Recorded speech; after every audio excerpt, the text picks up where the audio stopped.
Halo sobatku, selamat datang di channel Sobat Movie. Tempatnya review film paling asik dan menarik buat sobatku semua. Yang baru gabung, silahkan klik tombol subscribe ya dan nyalakan loncengnya, supaya kalian tidak ketinggalan film-film seru yang Mimin upload. Oke, gak usah berlama-lama lagi, langsung aja kita ke reviewnya. Gasken sob.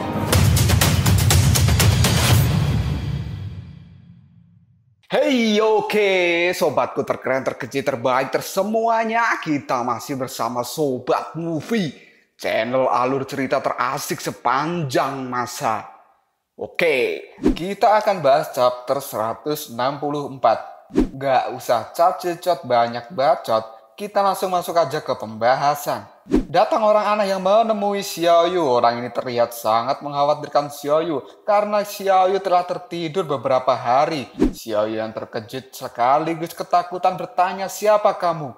Orang ini memperkenalkan dirinya bahwa namanya adalah Wuxin. Dia berkata agar Xiaoyu jangan takut, dan Wuxin pun memberikan minuman agar Xiaoyu bisa memulihkan tenaganya lagi. Xiaoyu yang masih bingung dirinya ada di mana kini bertanya pada Wuxin, dan Wuxin pun menjawabnya di sisi lain. Xiaoyu merasa tak yakin bahwa dirinya memang sudah sampai di sisi lain.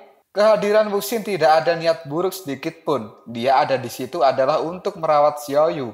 Xiaoyu pun lalu melihat sekelilingnya karena dia masih tak percaya sudah sampai di sisi lain. Setelah melihat sejenak, Xiaoyu pun merasakan memang dia familiar dengan tempat ini. Dan denyut di dalam hatinya juga terasa tak biasa. Hal ini dikarenakan bahwa tempat lahirnya Xiaoyu yang istimewa sedang memanggil-manggil dirinya.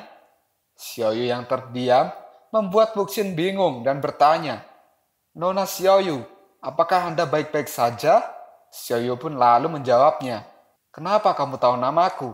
Yang kuingat hanyalah saat itu aku sedang bersama Yuanxi Tianxun." Xiaoyu yang menyebut nama Yuanxi membuat Wuxin ketakutan dan menyuruh Xiaoyu jangan menyebut nama itu lagi karena sangat berbahaya.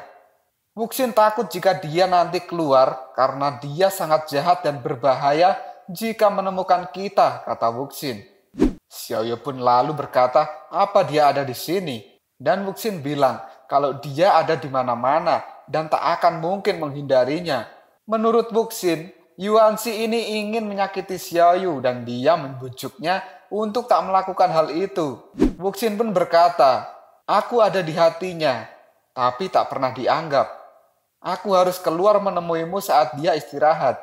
Mendengar Wuxin berkata begitu, Xiaoyu pun langsung mundur untuk menjaga jarak karena Xiaoyu sekarang sadar mungkin saja Wuxin ini adalah jiwa lain dari Yuanxi Tianxun yang bersifat baik. Melihat Xiaoyu menjauh dari dirinya, Wuxin bertanya, "Kenapa Anda menjauh dari saya?" Dan untuk memastikan bahwa Wuxin ini benar-benar wujud lain dari Yuanxi, Xiaoyu pun memberanikan diri untuk bertanya, "Apakah kamu dan Yuanxi bersaudara?" Wuxin pun menjawabnya, "Saya tidak tahu bersaudara apa tidak. Yang saya tahu, dimanapun saya berada dia selalu ada di situ. Dan ketika dia muncul, saya langsung merasakan diri saya dikurung di sebuah ruangan yang sangat gelap." Xiaoyu pun kembali bertanya, "Apakah ada orang lain di ruangan gelap itu?" Dan Wuxin menjawabnya, "Ada. Di sana ada beberapa orang yang sangat menakutkan." "Bagaimana Anda bisa tahu?" tanya Wuxin pada Xiaoyu. Xiaoyu pun menjawabnya, "Karena aku melihat beberapa temanmu ada di ruangan gelap itu." Setelah mengatakan itu, Xiaoyu menjadi ketakutan bila Wuxin marah dan akan membunuhnya. Xiaoyu yang sekarang benar-benar mengerti bahwa Wuxin adalah Yuanxi, dia pun langsung kabur. Hal ini membuat Wuxin panik dan menyuruh Xiaoyu untuk kembali. Xiaoyu yang merasa larinya sudah sangat cepat dan jauh, kini dikejutkan dengan Wuxin yang langsung memegang tanduk naganya dari belakang. Wuxin pun lalu berkata, "Mau pergi kemana?" Dan dia pun lalu membanting Xiaoyu dan terlihat sangat marah. Wuxin pun bicara sendiri. Dia berkata, "Aku sudah bilang, tak perlu terlalu baik padanya." Ternyata yang bicara itu adalah jiwa-jiwa lain di dalam tubuh Wuxin. Jiwa itu ada yang ingin membunuh Xiaoyu, ada pula yang menentangnya dan akan melindungi Xiaoyu sampai di tempat kelahiran istimewanya. Karena Xiaoyu adalah satu-satunya kunci untuk membuka tempat kelahiran itu agar api abadi kembali menyala. Perdebatan jiwa-jiwa itu kini membuat tubuh Wuxin bergerak sangat aneh. Hal ini membuat Xiaoyu ketakutan dan tak ingin kabur lagi. Xiaoyu lalu mendekati Wuxin dan dia pun berkata, "Anda tak perlu ribut, biarkan Wuxin keluar. Tolong, biarkan dia kembali." Kini Wuxin telah kembali dan bertanya, "Apakah kamu tidak apa-apa, Nona Xiaoyu?" Xiaoyu pun menjawabnya, "Aku tak apa-apa." Lalu dia bertanya, "Apa tadi itu teman sekamarmu?" Wuxin pun menjawab, "Iya, beberapa dari mereka sangat kejam. Kalau mereka sampai keluar, aku tak tahu akan jadi apa." Perdebatan mereka selalu membuatku pusing. Kini Wuxin bisa kembali karena jiwa-jiwa ini berdiskusi agar Wuxin menjaga Xiaoyu dan memastikannya aman. Karena dari semua jiwa-jiwa itu, hanya Wuxin yang sabar dan berkelakuan baik. Tapi jika Xiaoyu kabur lagi, mereka akan keluar dan mengurung Wuxin selamanya. Xiaoyu pun tertawa, tapi sebenarnya dia ketakutan. Dan kini, Wuxin mengajak Xiaoyu untuk mulai berjalan. Wuxin menerima perintah bahwa dia harus melindungi Xiaoyu dan memastikan dirinya selamat sampai di tempat kelahiran istimewanya. Dan kini Xiaoyu pun mulai mengikuti Wuxin. Selama perjalanan, Wuxin masih saja bicara sendiri. Dan kini Xiaoyu merasakan dirinya memiliki kemampuan lain, yaitu dapat merasakan keberadaan seseorang dari lokasi dan jaraknya sekalipun. Xiaoyu pun kini melihat tim Biksu Tong, bahkan Oxue dan Yiwachi telah datang untuk menyelamatkan dirinya. Karena ini adalah tanah kelahiran Xiaoyu, dirinya merasa memiliki kemampuan yang meningkat dengan cepat. Sekarang Xiaoyu hanya perlu mengikuti apa maunya si Wuxin sambil menunggu mereka menyusul dirinya. Xiaoyu yang diam saja kini ditanya oleh Wuxin, "Nona Xiaoyu, kenapa Anda berhenti? Apakah Anda baik-baik saja?" Xiaoyu pun beralasan jika dirinya belum pulih sepenuhnya dan cepat merasa capek, makanya dia harus sesekali berhenti dan mungkin jalannya juga akan lambat.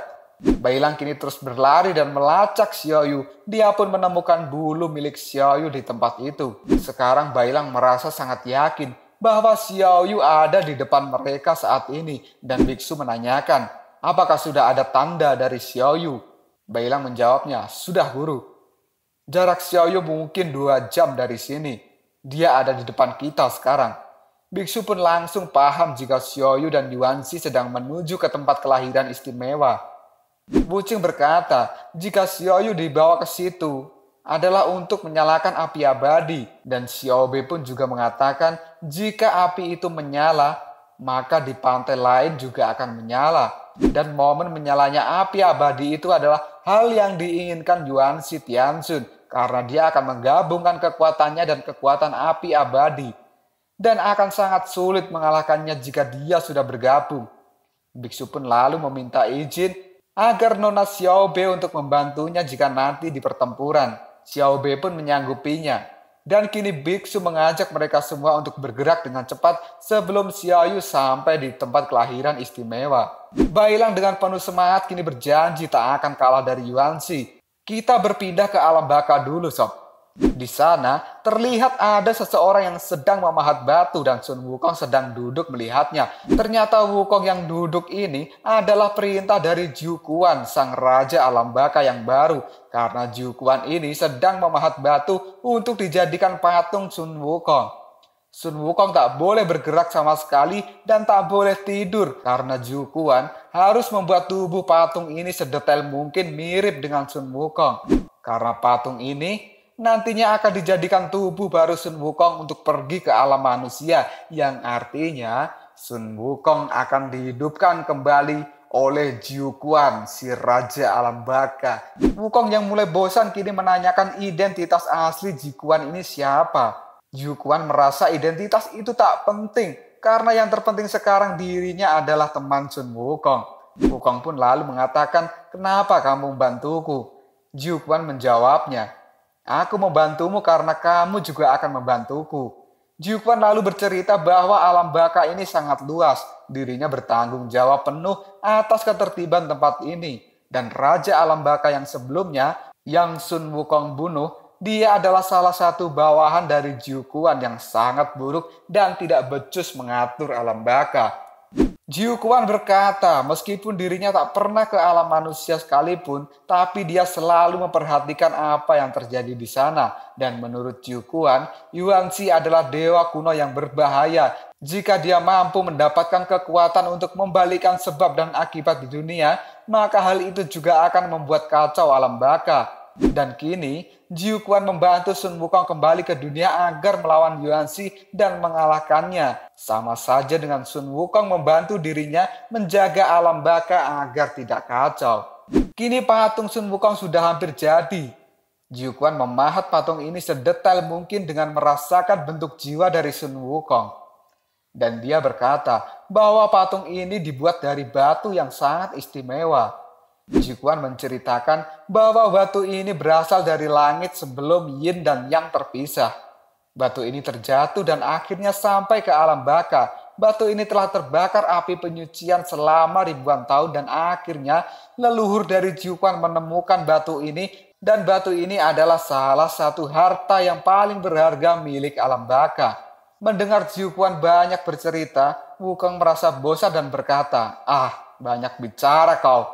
Apakah batu ini membuatku lebih kuat dari sebelumnya? Jika tidak lebih kuat dan tidak lebih agresif, tak ada gunanya untuk bertarung, kata Sun Wukong. Jiu Quan tidak tahu hal itu, tapi dia yakin patung ini akan jadi tubuh yang berguna untuk membantu Sun Wukong, dan kekuatan dari tubuh patung ini adalah tergantung dari kekuatan Sun Wukong sendiri. Ini Sun Wukong berjanji dirinya tak akan kalah dari Yuanxi. Jiu Quan lalu berkata bahwa menghidupkan Wukong dengan cara seperti ini adalah melanggar aturan alam baka dan kehidupan Wukong tak akan lama di dunia. Menurut Jiu Quan, Wukong hanya punya waktu 1 hari di dunia.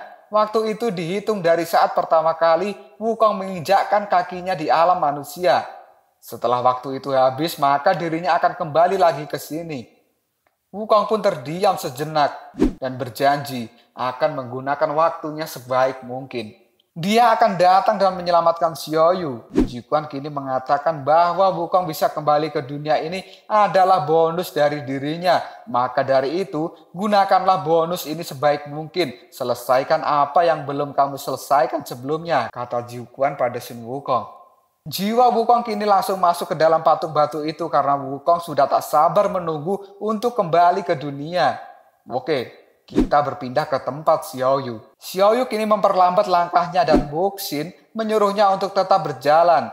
Dalam perjalanan, Xiaoyu merasakan hujan salju tapi warnanya abu-abu. Dan Wuxin mengatakan bahwa itu adalah bekas Big Bang atau ledakan besar. Wuxin menjelaskan dari Big Bang itulah dunia terbentuk. Karena Wuxin banyak bicara, kini jiwa-jiwanya menyuruh dirinya untuk segera mengantar Xiaoyu dan tugasnya akan selesai. Wuxin yang terus didesak oleh jiwa-jiwanya tak ada pilihan lain. Xiaoyu pun kini berkata, "Kenapa kamu tak biarkan saja aku pergi? Bukankah kamu orang baik?" Wuxin menjawabnya, "Tidak, aku takut. Sudah diam saja dan ikuti aku." Xiaoyu kini mengancam Wuxin dengan berkata, "Aku adalah kuncinya. Jika aku mati, mereka akan marah kan?" Mendengar hal itu, Wuxin terkejut dan kini Xiaoyu menolak untuk berjalan.